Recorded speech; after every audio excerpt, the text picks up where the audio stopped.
Don't quit your job just because a business guru is telling you. I've started so many businesses and I actually quit my high paying job in my early 20s. And it took me 1 year and 4 months before I made my first buck. I was surviving on scraps. And that is not a way to start a business. I would have been so much better in that year and a half working my high paying job, saving money, and trying to do these strategies on the side, to try to do these businesses and all of these things on the side. It would have been so much easier. But I was not really having any proof that my business was working. So, in order to force myself into starting a business, I had to quit my 9 to 5. But that was dumb because you shouldn't quit your job to force yourself to make a business.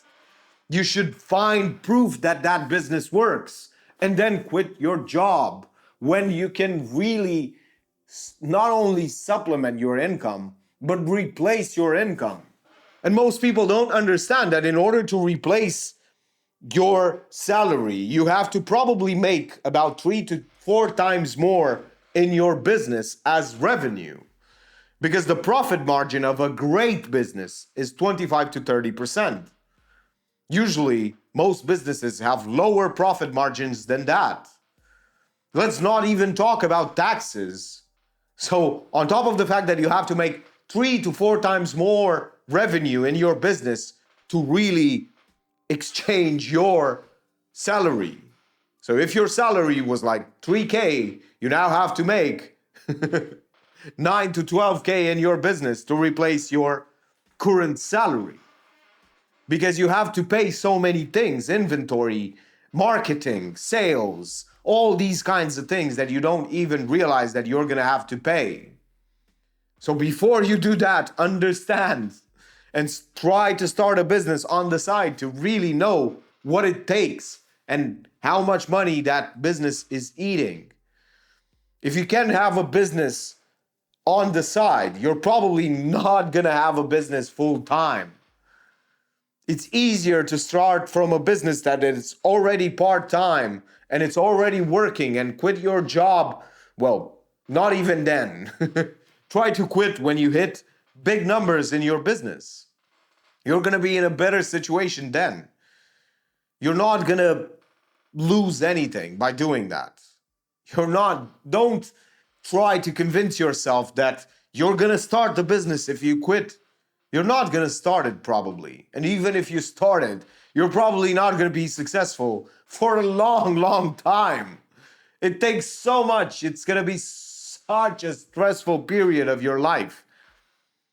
I wouldn't wish anyone what I went through.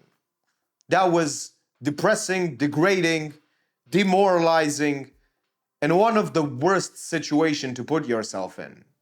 So don't quit your job because Andrew Tate or whatever internet guru tells you.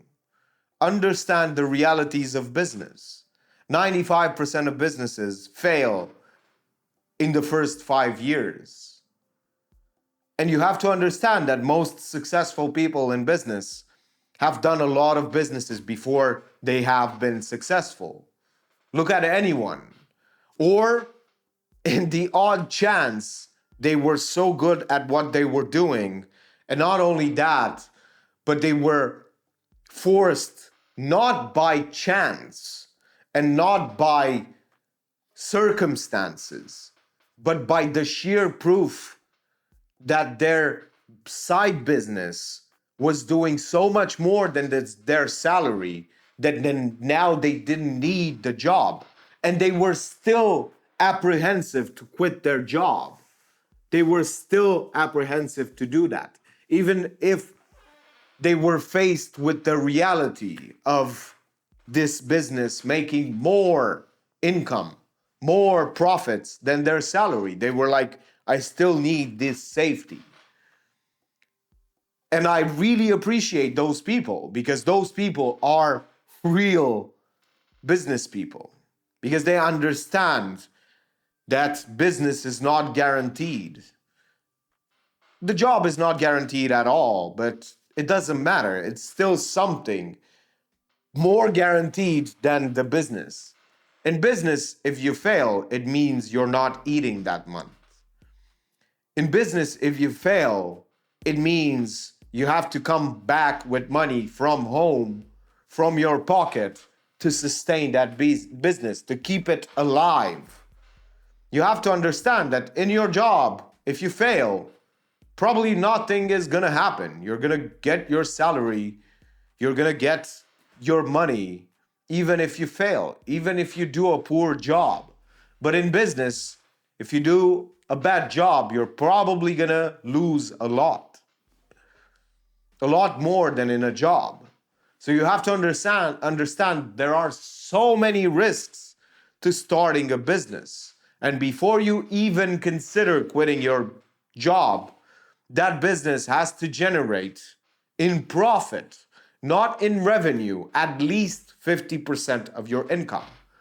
And you have to have enough savings so that you can pay your rent, your food for a long period of time. 6 months to a year, at least. 6 months should scare you. Not having 6 months of a buffer, not only for your rent and food, but also for your business. It should scare you a lot. Before I even hired someone, I had to have in my bank account at least 3 to 4 months of their salary because I knew that the business was not guaranteed to always pay for that salary. So you have to understand that these buffers are there for a reason, and you should build them. You should do them. And the last thing on your mind should be quitting your job. You should have so much overwhelming proof that you should quit your job that you would go like, okay, I'm gonna do it. It should be scaring you to quit your job before you do it all the time. It should be something that you don't want to do, and you shouldn't quit it at all. Most people will never start a business that's more successful than their job. Never. No matter how hard they try, they will never start a business. The odds are against it. You have to understand, when you have a 5% chance of just surviving in business after 5 years, just surviving, not making a profit, not making more income than in your job. No, just survival. 5 years. After 5 years, you have 5% survival rate for businesses. That's crazy. The odds are against you. By definition, 95% of these people will fail. And that's what it means to actually start a business. You are working against the odds. Every single year that passes, your odds improve a little bit. But if you also have a job, these 5 years don't have to be so stressful. They don't have to be so bad. You only listen to the people who have made it in business. But you should also listen to those people who failed. Because those people who didn't hit a home run, they weren't lucky, or they didn't have daddy's money, or whatever else, or they didn't scam people, or they didn't steal other people's money, or they didn't sell you on a course and sold you on a dream to make their money. Those people who really failed so many times until they succeeded, they will tell you, don't be dumb. Don't quit your job. Don't quit your job before you have a clear, honest to God proof that that business works, and not only works, but makes enough revenue to cover at least your minimum expenses for that month, at least your rent, your food. And also you should have a buffer on top of that. But most people tell you, quit your job, and you want to believe it. You want to quit that job. You want that freedom. You want to say, fuck you to the boss. You want to say, I'll quit. I'm so done with this. I'm going to show you. No, that's bad. It's really, really bad for your situation. Not only economically, but also mentally, stressfully. Everything just gets harder and harder when you quit your job. It's not that pressure will not make you a better businessman. Good decisions make good businesses. Bad decisions make desperate businesses. Businesses that don't work properly because they've been built in the depths of despair. You have to build a business and be able to take the right decision, not make a decision because you don't know what you're going to eat next month, or how you're going to pay your rent. Don't quit your job. That's the point. It's the best asset that you have in order to build a business.